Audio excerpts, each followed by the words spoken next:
You are beautiful. Everything from the hairs or lack of on your head down to the toe that is slightly longer than the rest. No ifs, ands, or buts about it. You're a babe. Sometimes, regardless of how wonderful we know we are, we become uncomfortable with ourselves.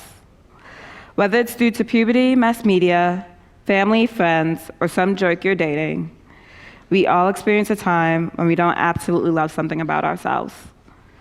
And when, for whatever reason, using the finger usually reserved for traffic doesn't work, I propose a news perspective that I will share with you today. Show film.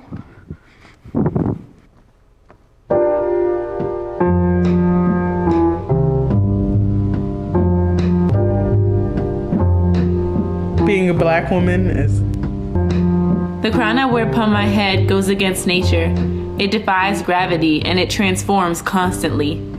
I know that when I do my hair, I'm a part of a long history of powerful black women who wore afros and twists and locks and knots. But it does bother me when I don't see people who look like me, or dolls that look like me, or the media when all the commercials are of white people or light-skinned girls. If it is a black girl, there's rarely any brown-skinned or dark-skinned women in my day-to-day.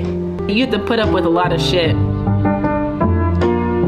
Fine, mighty fine, like tight tendrils, a permanent blush when kissed by the sun, crowns complimenting, skin passionately burning. It loves my melanin, turns me tawny to mocha, marveling at my history and proud of my present. Sometimes I receive an undeserved reverence for having such features. It saddens me, the privilege that comes with my complexion and hair type, along with the interest and pride others take in my own heritage. It's paired with a paranoia that they don't see me more than just the sum of my parts, more complex than any archetype you want to pin me to. I went to the club with Jayla and Chantel, and they're both skinny and light skinned. And like all the dudes were flocking towards them, I felt some type of way because I know I'm cute.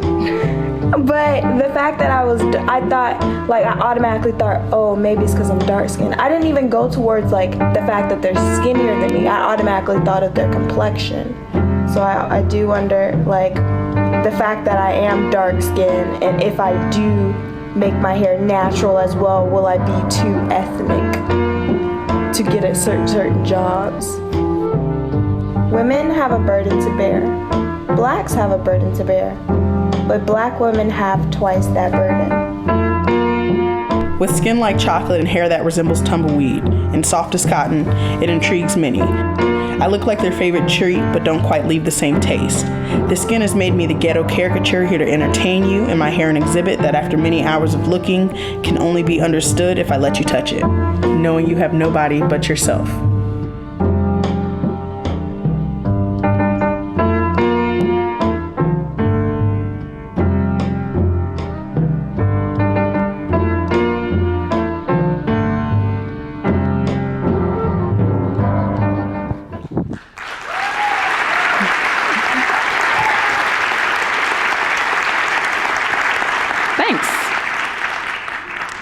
So when I was 11, I had a massive kinks and curls that my mom never explained, but now told me I was responsible for. Along with that, out of nowhere, I had people telling me I was pretty for a dark girl. So I spent my time researching and experimenting different ways to hide my curls with extensions and lightening my skin with funky creams. Needless to say, I was a hot mess in middle school. I thought if I ignored it and tried not to draw attention to my darkness, that people would forget that I was a black woman and just see me as a woman, and that was not the case. When I moved from my predominantly black neighborhood in the Bronx to Virginia to be a student at a predominantly white art school, my differences were amplified. My reflexes rose to a new level from dodging people trying to touch my hair. My darkness automatically made me an expert on American black culture. I was still being othered in this new space, and I began to wonder if I was the only person who felt this way. And that led to the making of Stowe. The stories and poems the women share in the film are their own. I asked them to share, and they gave me beautiful responses of unique yet similar experiences of struggle with an aspect of their identity. And that's something we can all relate to. When things don't go the way we would have expected or wanted, we tell these stories as a way of making sense of it all. As people, we have an innate need to share stories, the tradition of intimacy and the mutual sharing of oneself between storyteller and listener is empowering and creates a powerful bond. Telling stories reaffirms your values and allows you to clarify what's important.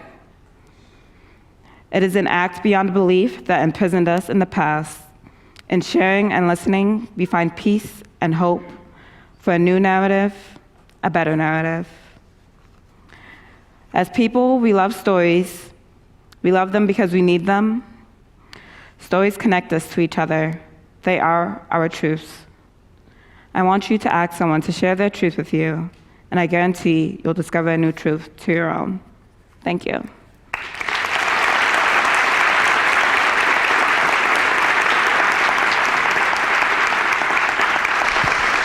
Thank you so much for sharing your work and your words with us. It was a beautiful film. Thanks. Is there any specific reason you chose to film it in black and white? Well, it was really important for me to shoot it on film so that I could manipulate it. The film is all shot on 16 millimeters, so then I was able to hand process it to make it look a little funkier. So the scratches and the solicization on the film all happened because I processed it myself. And I really wanted the film to play around with the materiality of the film so it could mimic kind of the way we play around with I played around with my skin texture, my skin complexion and my hair texture. Thank you. If anyone has any questions for Alvalia, she will be at the interactive session after the talks. So thank you, Alvalia. Thanks.